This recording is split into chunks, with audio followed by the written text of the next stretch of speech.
Hello everyone, once again welcome to AK Guruji School. In this class we will start with another chapter Muslim marriage law. इसमें सबसे पहला topic take up करेंगे marriage निकाह के बारे में। इसमें हम लोग इसका definition, nature, essentials and objects के बारे में जानेंगे। तो सबसे पहले हम निकाह के बारे में जानते हैं। इसके बारे में सबसे पहले इसके डेफिनेशन को जानते हैं। निकाह क्या है? इसका मतलब है मैन एंड वुमेन के कंसेंट से लीगली फिजिकल कांटेक्ट बनाना। कहने का मतलब यह है कि पुरुष और महिला के आपसी समझौते से लीगली सामाजिक तौर तरीके से शारीरिक संबंध बनाना। इसके दूसरे तरीके से हम समझ सकते हैं कि इसका मतलब यह है कि एक परमानेंट रिलेशनशिप है जो मैन और वुमेन के आपसी मर्जी से होता है, या फिर this is the union of man and women. अब हम लोग इसके ऑब्जेक्ट्स के बारे में जानते हैं। आखिर शादी क्यों जरूरी है, शादी करना क्यों जरूरी है? तो इसके ऑब्जेक्ट्स इस प्रकार हैं। First, protect the society from unsafe. Second, sexual passion को रोकना। थर्ड, फैमिली इंक्रीज करना। Fourth, care and responsibility of a wife and children. Fifth, the upbringing of virtuous children. Next हम लोग अब जानते हैं nature of the Muslim marriage. इसका nature क्या है? तो क्या Muslim marriage is a purely a civil contract. यह एक सिविल कॉन्ट्रैक्ट है, प्योर सिविल कॉन्ट्रैक्ट है, and it is religious sacrament in nature. यह क्या है? रिलीजियस सैक्रामेंट है। आखिर रिक्वायरमेंट क्या है? नाउ अब हम लोग जानते हैं शादी के लिए रिक्वायरमेंट क्या है। प्रपोजल, जिसको इजब बोला जाता है। सेकेंड वन, एक्सेप्टेंस, जिसको कबूल बोला जाता है। Third one, free consent by the both party. And next one, यदि बच्चा माइनर है तो गार्जियन, दोनों तरफ से गार्जियन की मर्जी की जरूरत है, दोनों तरफ से एक्सेप्टेंस एंड प्रपोजल की आवश्यकता है। अब एक एक करके हम जानते हैं कि आखिर एक्सेप्टेंस क्या है, प्रपोजल क्या है, फ्री कंसेंट क्या है, इसके बारे में हम लोग जानते हैं। तो पहला टॉपिक है कि प्रपोजल। सबसे पहले प्रपोजल भेजा जाता है किसी एक तरफ से दूसरे पार्टी को, फर्स्ट पार्टी को, सेकेंड पार्टी को प्रपोजल भेजा जाता है। प्रपोजल भेजा जाता है, जब प्रपोजल एक्सेप्ट होगा तभी वह शादी मुकम्मल होगा। यदि यह शादी किसी प्रकार का जबरदस्ती किया जाता है, without acceptance, without proposal, then marriage would be void. यह शादी मान्य नहीं होगा। इस प्रपोजल एंड एक्सेप्टेंस जरूरी है। थर्ड है free consent by both party.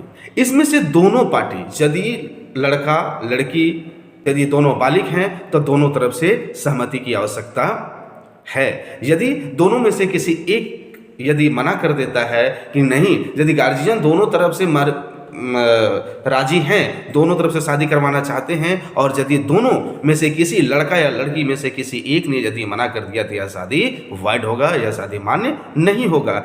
And next one, जैसे मैंने बताया कि माइनर में क्या है कि बच्चा यदि माइनर है तो उसमें से क्या होगा, उसके गार्जियन के कंसेंट की आवश्यकता है, तभी वह शादी वैलिड होगा, अदरवाइज शादी वैलिड नहीं होगा। Now we will discuss essentials of a valid marriage. इसमें आवश्यकता क्या है, मेन इसेंशियल्स क्या है? तो सबसे पहले यह तीन भाग में डिवाइड किया गया है। फर्स्ट वन, जैसा कि proposal and acceptance, competent parties and no legal disabilities. अब एक एक करके हम लोग इसके बारे में जानेंगे, डिस्कस करेंगे। सबसे पहले हमने प्रपोजल एंड एक्सेप्टेंस। जैसे मैंने पीछे बताया कि शादी मुकम्मल होने के लिए, शादी को ट्रू होने के लिए, वैलिड होने के लिए प्रपोजल एंड एक्सेप्टेंस की जरूरी है।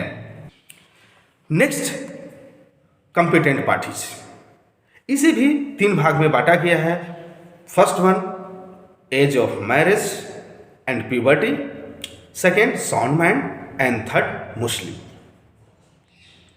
अब एक एक करके इसमें हम लोग जानते हैं कि क्या है। तो सबसे पहले जानते हैं age of marriage and puberty. Muslim marriage law में 15 ईयर्स 15 साल वैलिड एज माना गया है शादी का।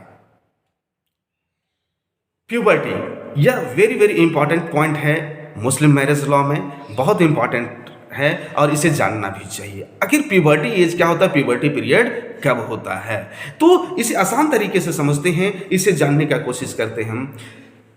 यदि कोई लड़का या लड़की बच्चा पैदा करने योग्य, ब्रीड या बिगेट करने योग्य हो जाता है तो उस पीरियड को हम प्यूबर्टी पीरियड बोलते हैं। उसे साधारण तरीके से क्या है कि यदि कोई लड़का या लड़की बिगेट करने योग्य, ब्रीड करने योग्य या सेक्सुअल इंटरकॉर्स करने योग्य हो जाता है तो उसे प्यूबर्टी पीरियड कहा जाता है। नेक्स्ट, मुस्लिम। शादी के लिए मुस्लिम होना जरूरी है। इसमें से शिया और सुन्नी दो भाग हैं, इनका अलग अलग मानना है। शिया लॉ में यह अवधारणा है, यह मानना है कि यदि शिया मुस्लिम लड़का हो या लड़की हो कोई गैर मुस्लिम से शादी करता है तो वह शादी वैध माना जाएगा, शून्य माना जाएगा। वहीं यदि सुन्नी लड़की किसी गैर मुस्लिम से शादी करती है तो वह शादी शून्य माना जाएगा, वैध माना जाएगा। जबकि यदि किसी सुन्नी मुस्लिम लड़का गैर मुस्लिम से शादी करता है तो वह शादी वैलिड माना जाएगा, बशर्ते उसमें से वह लड़की किताबिया होनी चाहिए। उसमें भी कंडीशन है कि यदि आप गैर मुस्लिम से शादी कर रहे हो तो कंडीशन यह है कि लड़की किताबिया होनी चाहिए। किताबिया कहने का मतलब है कि या तो वो क्रिश्चियन होना चाहिए या जीव होना चाहिए। यदि लड़की मूर्ति पूजा करती है, अग्नि पूजा करती है और उससे आप शादी कर लेते हो, या तो फिर हिंदू हो उससे शादी कर लेते हो, तो वह शादी आपका इर्रेगुलर माना जाएगा, वैलिड नहीं माना जाएगा। Next one, sound mind. Sound mind होना जरूरी है। मुस्लिम मैरिज लॉ में लड़का या लड़की को साउंड माइंड होना जरूरी है, और यदि साउंड माइंड नहीं है तो गार्जियन की कंसेंट जरूरी है। यदि आपस में गार्जियन सहमत हैं, अपना सहमति को जताते हैं तो वह शादी मान्य होगा, अदरवाइज शादी मान्य नहीं होगा।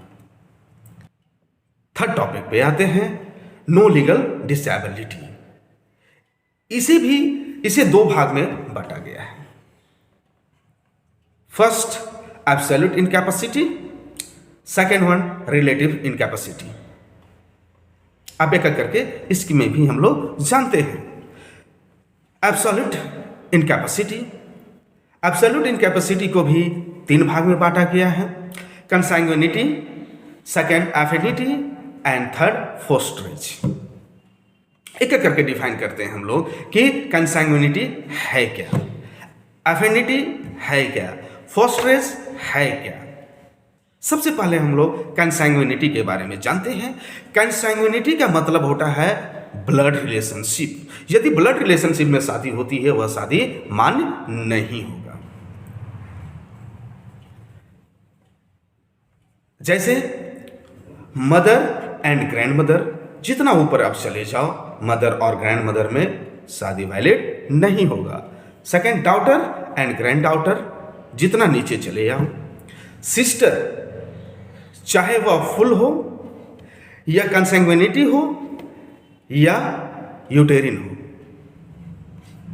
वह मान्य नहीं होगा। नेक्स्ट, नीस और ग्रैंड नीस, आंट, मैटरनल और पैटर्नल। आंट या तो मैटरनल हो या तो पैटर्नल हो, ऐसी शादी मान्य नहीं है। Second one, affinity. इस तरह का संबंध यदि हो तो वह शादी वैलिड नहीं होगा। Wife's mother and grandmother, wife's daughter and granddaughter, wife of his father और ग्रैंडफादर, मान्य नहीं होगा। Next, fosterage, very very important. यह भी एग्जाम में पूछा जाता है और यह भी इम्पॉर्टेंट है। फर्स्ट रेज, यदि किसी बच्चा को किसी महिला ने दूध पिलाया हो, यदि किसी बच्चा ने किसी महिला का दूध पिया हो तो वह उसके साथ शादी नहीं कर सकता है। यदि वह शादी उसके साथ करता है तो यह शादी वैलिड नहीं होगा, यह शादी वॉइड होगा, इसे शून्य माना जाएगा। नेक्स्ट सेकेंड पॉइंट को जानते हैं, रिलेटिव इनकैपेसिटी। इसे भी डिवाइड किया गया है, एक एक करके हम लोग जानते हैं और उसके बाद उसको अलग अलग तरीके से डिफाइन करेंगे, उसका मीनिंग क्या है उसके बारे में जानेंगे।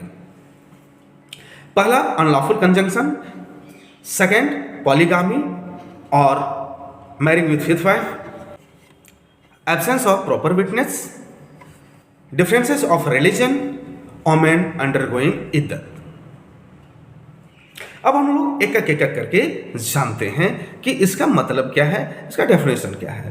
पहला है अनलॉफुल कंजंक्शन। अगर कोई मुस्लिम है और यदि उसका 2 वाइफ है और उसमें से दोनों बहन है या एफिनिटी फोस्टर से संबंध है तो वह शादी अनलॉफुल माना जाएगा।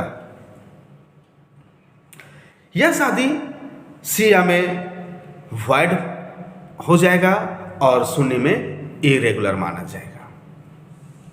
सेकेंड पॉलीगामी और मैरिंग विथ फिफ्थ वाइफ, इसे भी बहुत बारीकी से जानने की जरूरत है।